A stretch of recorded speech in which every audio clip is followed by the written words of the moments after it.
Okay, why are 5 and 6 alone there? Because on one side of 5 is an F sharp, and on one side of 6 is a B flat. Okay, so they're pretty much surrounded by bookends there. Whereas the any other shape, the D shape, the E shape, the C shape, or the G shape, that's 4 out of the 5 caged, all have a half note associated with them on one side or the other. A is the only one that has that bookend isolation. So let me get some black on my palette here, and we'll just fill in those bookends right here. So on the right and the left of the 5 and the 6, there's accidentals. We love accidentals. They give the white notes contrast. They give it purpose. They give us they give us strength. We're like books, and they hold us up and they hold us together. They're very important. It's just that we don't have to draw them in uh, the diagram, because if I was going to do that, I'd have to, the whole diagram would have the bookends there. And it's understood, but if you don't understand it now, that each one of the string shapes is surrounded by bookends, okay, by accidentals. So they are isolated like that, okay? So that's important. That's important to understand. Every single one of them. All right? So that's what we're looking at with the patterns. Now let's look at the main crux of the discussion. And by the way, today's discussion is kind of an open discussion. It's an open discussion. It's like, anything goes.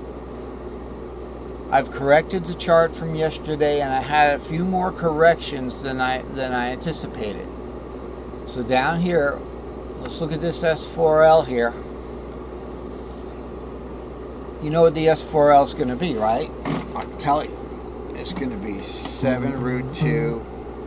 Okay, 7 root 2, 3, 4, 5, 6, 7 root 2, 3, 4. Underneath it, you got a 5. So we can start this. Same note.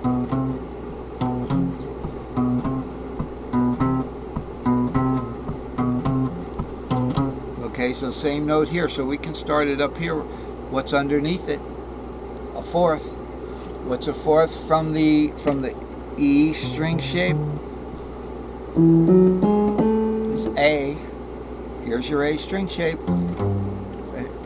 Right here. Why? Because when we play an A with the fret nut, the E becomes the fifth of A.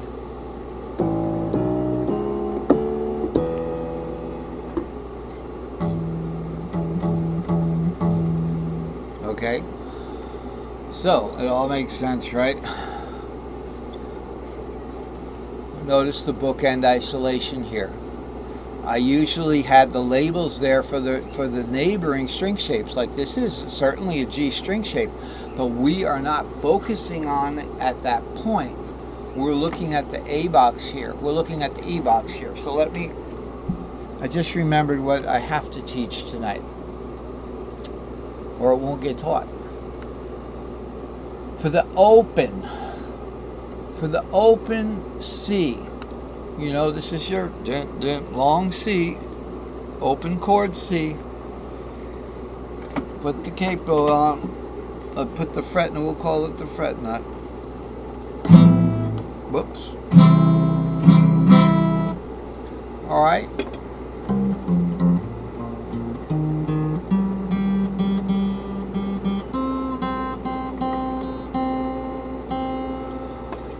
Just a little quick, same strings go out each time. Still sounds lousy, but We got to push on. With the open, I'm going to use a different pattern for the open. We're just going to use the regular old S2L and S3L, right? And then S3L, warp up. On top, a normal C one string pattern. 3, 4, 5. Okay, so all it is starts here. Okay, so we go with the S2L is something like.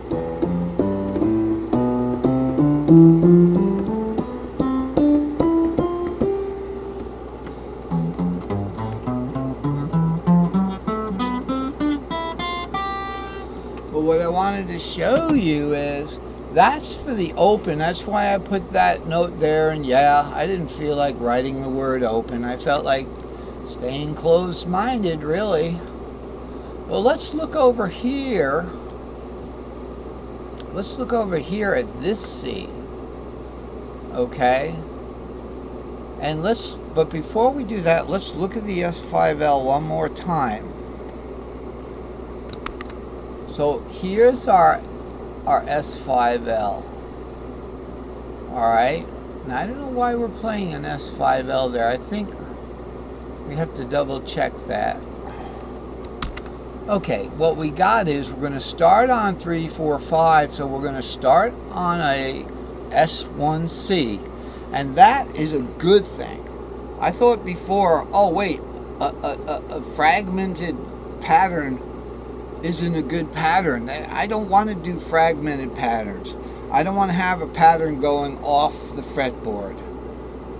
I want to have fully recognizable and playable patterns. Well, guess what? When I made the one string pattern, it became very useful because that is the cage shape. So we start on 3, 4, 5 and then go into an S5L. 1 plus 5 is 6. But the problem is that 6 is going to be directly above the 3, and what happens? We're going to end up going over here. That's why we can't use the S5L on the open C, but we can use it on the octave. Now, I'm going to cheat a little bit here because I'm going to pretend like this is the octave and take the fret nut off. So now pretend like this is just an octave above your regular C. And now we can play it. I can play it. 3, 4, 5 is the C shape, and then warp.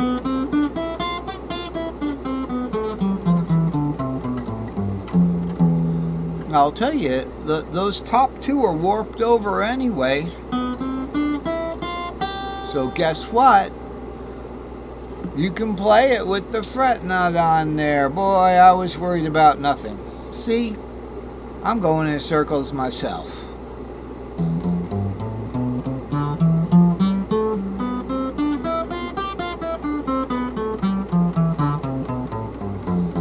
So you have your choice. You can just do a bottom string shape C shape and then go into an S5L like we just played, or you can from the bottom start an S2L,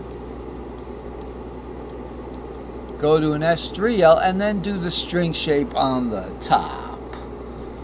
Boo, we don't want to do the string shape on the top because how do we know we're going to make it up to that top string?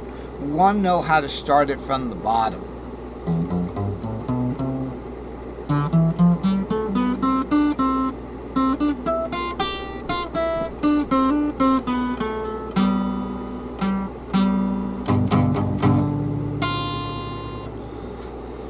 Whoa. So it's your choice. So I put this one at the open, but guess what? I wasn't even thinking right when I did this morning. I thought we couldn't get that S5L, so I changed it. But it's good to have the two ways to do something. Okay, and I think we have the same story with the E. We have two ways to play that E. We have the S2L and S3L with the E shape on the